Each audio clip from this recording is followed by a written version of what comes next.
Kombathukadavu സേവ്യൂർ saint Francis Xavier's ദേവാലയത്തിൽ വിശുദ്ധ Francis സേവ്യറിന്റെയും വിശുദ്ധ സെബസ്റ്റ്യാനോസിന്റെയും പരിശുദ്ധ കന്യകാമറിയത്തിന്റെയും തിരുനാൾ ജനുവരി 3, 4, 5 തീയതികൾ ആഘോഷിക്കുമെന്ന് ഭാരവാഹികൾ പത്രസമ്മേളനത്തിൽ അറിയിച്ചു.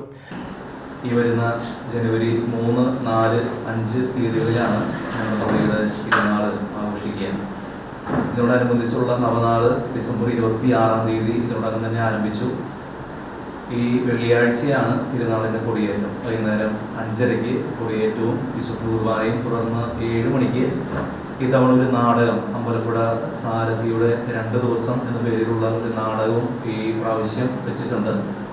പിറ്റേ ദിവസം ശനിയാഴ്ച രാവിലെ 6:30 വിശുദ്ധ കുർബാനയ്ക്ക് ശേഷം യൂണിറ്റുകളിലേക്ക് അമ്പ് എഴുന്നള്ളിച്ചു കൊണ്ടുപോകുന്നു. വൈകുന്നേരം 6 മണിക്ക് കൊമ്പത്തുകടവ് ജംഗ്ഷനിലുള്ള കപ്പേളയിൽ എല്ലാ യൂണിറ്റുകാരും ഒരുമിച്ച് ചേർന്ന് അവിടെ നിന്ന് പള്ളിയിലേക്ക് അമ്പ് പ്രദക്ഷിണം നടത്തി 8 മണിക്ക് പള്ളിയിൽ അമ്പ് സമാപനം നടത്തുന്ന രീതിയിലാണ് അമ്പ് പ്രദക്ഷിണത്തിൻ്റെ കാര്യങ്ങളൊക്കെ ശനിയാഴ്ച ക്രമീകരിച്ചിരിക്കുകയാണ്. അതിനുശേഷം വിവിധ യൂണിറ്റുകളുടെ ശിങ്കാരിമേള മത്സരവും ആ ദിവസം തന്നെ നടത്തപ്പെടുകയാണ്. ഫെബ്രുവരി 3 വെള്ളിയാഴ്ച വൈകിട്ട് 5:30 തിരുനാളിന് കൊടിയേറും. ഫാദർ ഫെബിൻ കൊടിയൻ കൊടിയേറ്റം നിർവഹിക്കും. ഞായറാഴ്ചയാണ് തിരുനാൾ കുർബാന, തിരുനാൾ പ്രദക്ഷിണം, തിരുശേഷിപ്പ്, ആശീർവാദ ചടങ്ങുകൾ നടക്കും. മാളയിൽ നിന്ന പത്രസമ്മേളനത്തിൽ father Febin Kodiyan, Albert Mekkattuparambil, Johnny Plackal, Kochappan Panjikkaran, Andrews Kizhakkoot എന്നിവർ പരിപാടികൾ വിശദീകരിച്ചു.